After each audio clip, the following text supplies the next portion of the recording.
Welcome back to Goodnight, Lighthouse. I'm Miss Dorothy, and I'm here to read you another story. And I am so excited about tonight's book because it's about a circus. In fact, it's about the animals that you see at a circus. Oh, this is a fun book. It's called The Circus Ship. The Circus Ship. This is about a ship carrying all the animals to perform at a circus, and something bad happens when they're out on the water. We're going to have to get into this book and see what happens and if the animals are okay. Are you ready to get inside this book with Miss Dorothy? Good. I need you to sit up and listen up because here we go. The Circus Ship by Chris Van Dusen. 5 miles off the coast of Maine, and slightly overdue, a circus ship was streaming south in fog as thick as stew. On board were 15 animals who traveled to and fro. The next day it was Boston for another circus show. Look at all the circus animals on the ship. Elephants, giraffes, lions. The captain, Mr. Carrington, was honest and sincere. He thought that they should drop the hook and wait for things to clear. But Mr. Payne, the circus boss, was terribly demanding. He stomped up to the helm where Captain Carrington was standing and screamed, "Don't stop! Keep going! I've got a show to do! Just get me down to Boston town tomorrow, sir, by 2. Oh no, the captain said they should stop because of the weather, and the mean circus man said no way.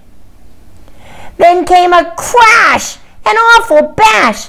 Things flew into the air. The ship had smashed into a ledge that no one knew was there. Look, everybody's gone flying, all the animals. The shattered ship began to tip, then sank without a sound. The splashing, thrashing animals swam round and round and round. Oh no, all the animals are in the water. The captain said to Mr. Payne, "Pray tell, what shall we do? We can't just leave them here to drown. We've got to save them too." "The animals?" yelled Mr. Payne. "Why, sir, what are you, daft? It's me that you should rescue. Pull me up into the raft." "Now ferry me to safety, sir, before I die of cold." "Don't question me," barked Mr. Payne. "Just do as you are told." The mean circus man is going to leave all the animals out there. Through chilly waters all night long, the animals swam on until they reached an island beach just before the dawn. They pulled themselves up on shore, bedraggled, cold, and beat, then staggered to the village on weary, wobbly feet. Oh good, they all made it safe to land. The people in the neighborhood had just begun to rise, and when they saw the animals, they had to rub their eyes. They thought they saw an elephant, but wait, how could that be? And what's that little monkey doing in the cherry tree? The people are waking up and seeing all the circus animals just walking around in the streets. Soon animals were everywhere and into everything. There's an ostrich in the outhouse. There's a hippo in the spring. There's a tiger in the tulips. There's a lion on the lawn. There's a python in the pantry. The people shouted, and it went on and on and on. Mr. Hood was stacking wood and nearly jumped a mile when he found the alligator sleeping on his pile. And Mrs. Dottie Daly, who grew daisies by the bunch, discovered that a zebra had been eating them for lunch. And Miss Fanny Feeney found, according to the rumors, that silly little circus monkey swinging in her bloomers. But everything changed quickly, like the turning of the tide. The night the abbot's shed caught fire with Emma Rose inside. From high above the abbot's farm, the tiger saw the shed. The sight of smoke and fire triggered something in his head. He jumped through flames 1,000 times back in his circus days. So he ran past all the people and he leapt into the blaze. The tiger's going to run into the burning barn. Then everybody panicked. Help! Help! What can we do? When the raging fire, something burst into view.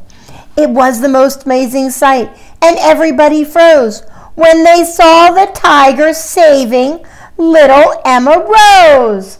The tiger jumped into the fire to bring the little girl out, and now she's safe. The tiger's risky rescue changed everybody's mind. The animals weren't bothersome, the animals were kind. And so they lived together, side by side they got along. It didn't seem like anything could possibly go wrong. Look at how happy the animals and the people are now. Then Little Red, the messenger, came running with a word. Apparently a circus ship had sunk, from what he'd heard. The animals are from the boat. They swam in from the bay. The greedy owner wants them back. He'll be here any day. So the people called a meeting, and they quickly hatched a plan. No animal that came ashore would sail off with that man. The mean circus man's coming for the animals, but the people are going to rescue them.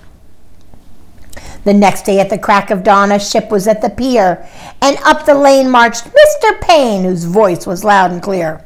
I am the circus owner. My ship sank in the murk. I've come to find my animals and put them back to work. He hiked until he came into the center of town. His face was red. He scratched his head. He stood there with a frown. Mr. Payne looked high and low, but still he couldn't see the 15 circus animals of his menagerie. Look, the people are hiding them. You see the monkeys in the baby carriage, and the tigers over there by that blanket that looks just like a tiger. All the animals are hiding, and Mr. Payne cannot find them. He ran around the alleyways. He searched the village square. He even checked a chicken coop. His animals weren't there. Mr. Payne was tuckered out. His heavy chest was heaving. Then Little Red stepped up and said, I think your boat is leaving. He ran off in a fit of rage. His ship was leaving sight, so he jumped into a rowboat and he rowed with all his might. Yay, the bad man's leaving.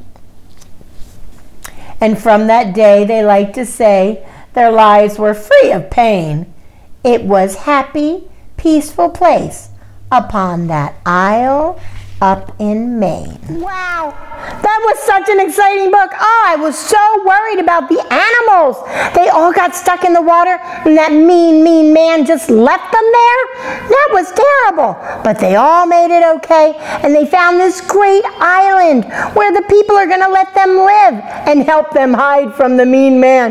That was my favorite part. I think my favorite part was when the tiger was hiding in front of the tiger blanket, and the mean circus owner didn't even see him.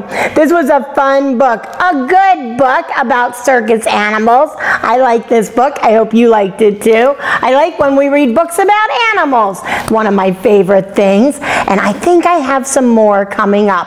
So you're going to have to come back and find out. But for tonight, it's time for all of my little animals to get into bed. I need you to get under your covers, get cuddled up, curled up, ready for a really good night's sleep. And tomorrow, when you're out running around playing with the animals or playing with your friends, obey and obey right away. And then come back and see Miss Dorothy, because I'm going to be sitting right here ready to read another book to you. Bye! Thanks for reading with Miss Dorothy. I hope you enjoyed this book, and I hope you'll come back soon to read another.